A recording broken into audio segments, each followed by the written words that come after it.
क्या आपने कभी रात के आसमान को देखते हुए सोचा है कि जो हम देख रहे हैं क्या वही पूरा सच है? क्या यह पूरा ब्रह्मांड, गैलेक्सियां, तारे, ग्रह, नेबुला, क्या बस यही एक दुनिया है? या फिर क्या यह सिर्फ शुरुआत है एक बहुत ज्यादा बड़े, गहरे और चौंकाने वाले सच की? आधुनिक विज्ञान हमें एक ऐसा विचार देता है जो कल्पना से भी सुंदर है और हकीकत जितना ही कठोर। एक ऐसा विचार कि हम शायद किसी एक ब्रह्मांड में नहीं बल्कि अनगिनत ब्रह्मांडों के बीच जी रहे हैं। एक कॉस्मिक जैसा महासागर जहां हर लहर एक नई दुनिया है, हर बुलबुला एक नई वास्तविकता, हर झिलमिलाता कण एक बिल्कुल नया नियम लिखता है। हम इसे कहते हैं मल्टीवर्स, अर्थात बहु ब्रह्मांड। और यह विचार कहानीकारों या फिल्मों की देन नहीं है, ये आता है फिजिक्स से, उन वैज्ञानिकों से जो ब्रह्मांड के जन्म के सबसे पहले, सबसे नाजुक, सबसे रहस्यमय क्षणों को समझते हैं। वह क्षण जब स्पेस और टाइम खुद जन्म ले रहे थे, जब प्रकृति के नियम अब तक बने ही नहीं थे, जब एक छोटी सी हलचल, एक माइक्रोस्कोपिक फ्लक्चुएशन पूरे ब्रह्मांड की किस्मत तय करती थी। बिग बैंग के पहले कुछ पलों में क्वांटम फ्लक्चुएशंस ने स्पेस टाइम को ऐसे मोड़ा जैसे हवा में हिलती हुई एक पतली सी पर्दा। एक फ्लक्चुएशन थोड़ी बाईं ओर जाती तो इलेक्ट्रॉन का चार्ज अलग होता, एक फ्लक्चुएशन थोड़ी दाईं ओर जाती तो ग्रेविटी की ताकत बदल जाती। और अगर यह बदली होती तो हो सकता है तारे कभी ना बनते, या बनते लेकिन ग्रह न बनते, और ग्रह न बनते तो जीवन कैसे जन्म लेता? अब कल्पना करें, अगर यही फ्लक्चुएशंस और जगहों पर और तरीकों से हुई हों तो शायद हमारे ब्रह्मांड के बाहर और भी अनगिनत बबल यूनिवर्सेस बने हों, हर एक अपनी फिजिक्स के साथ, हर एक अपनी कहानी के साथ। इस विचार को समझने के लिए एक सरल उदाहरण है। कल्पना करिए कि आप समुद्र में एक जहाज पर खड़े हैं। आप जहां तक देख सकते हैं वही आपका ब्रह्मांड है। कोई दूसरा जहाज दूर कहीं, वह भी ठीक इतना ही देख सकता है। दोनों जहाजों के होराइजन्स एक दूसरे से कभी ना मिले तो वे एक दूसरे को कभी नहीं देख पाएंगे, मगर समुद्र तो दोनों को समेटे हुए है। उसी तरह मल्टीवर्स शायद ब्रह्मांडों का एक महासागर है। हर ब्रह्मांड अलग, लेकिन सभी मिलकर एक विशाल कॉस्मिक रियलिटी बनाते हैं। अगर किसी तरह कोई व्यक्ति एक यूनिवर्स से दूसरे यूनिवर्स में पहुंच जाए तो यह अत्यंत खतरनाक हो सकता है, क्योंकि दूसरे ब्रह्मांड की फिजिक्स अलग हो सकती है। इलेक्ट्रॉन का चार्ज थोड़ा सा भी बदल जाए तो हमारी पूरी बॉडी की केमिस्ट्री टूट जाएगी, हमारा शरीर वही नहीं रहेगा। हम जिस तरह एग्जिस्ट करते हैं वह इम्पॉसिबल हो जाएगा।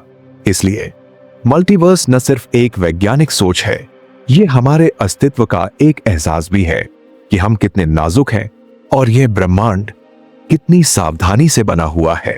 मल्टीवर्स एक ऐसा कॉन्सेप्ट है जिसमें सभी संभावित वास्तविकताएं शामिल हैं। स्थान, समय, पदार्थ, ऊर्जा, सूचना और वे नियम जो इन सबको नियंत्रित करते हैं। हर यूनिवर्स को पैरेलल यूनिवर्स कहा जाता है, ऑल्टरनेट रियलिटी कहा जाता है, या कई बार ऑल्टरनेट डायमेंशन भी।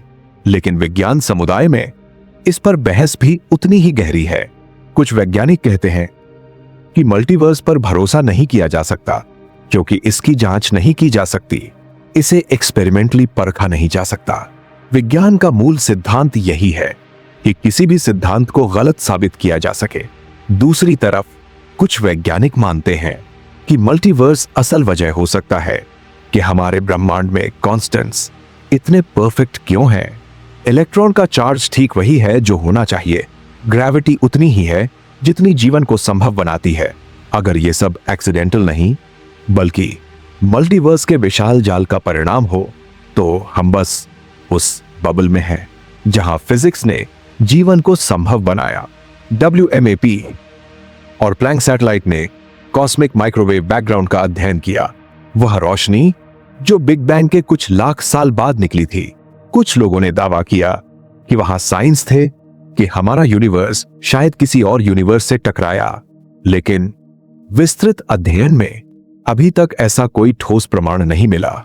न कोई ग्रेविटेशनल खिंचाव, न कोई निशान, न कोई पैटर्न जो साफ कह सके हां, मल्टीवर्स वास्तविक है। फिर भी यह संभावना, यह सवाल, यह रहस्य विज्ञान को आगे बढ़ने पर मजबूर करता है। क्वांटम मैकेनिक्स बताती है कि माइक्रोस्कोपिक स्तर पर हम किसी घटना की सही भविष्यवाणी नहीं कर सकते। जनरल रिलेटिविटी बताती है कि बड़े स्तर पर ब्रह्मांड कैसे मुड़ता है, कैसे फैलता है, कैसे गुरुत्वाकर्षण स्पेस टाइम को शेप देता है, और बिग बैंग के शुरुआती क्षण वे दोनों को जोड़ने का एकमात्र बिंदु थे। वहीं से जन्म होता है स्पेस टाइम की उबलती हुई चाक, क्वांटम फोम का, और क्वांटम फोम का हर बुलबुला एक नया यूनिवर्स बन सकता है। नई फिजिक्स, नए नियम, नई संभावनाएं। कुछ वैज्ञानिक जैसे मैक्स टेगमार्क कहते हैं कि मल्टीवर्स कई स्तरों में मौजूद हो सकता है।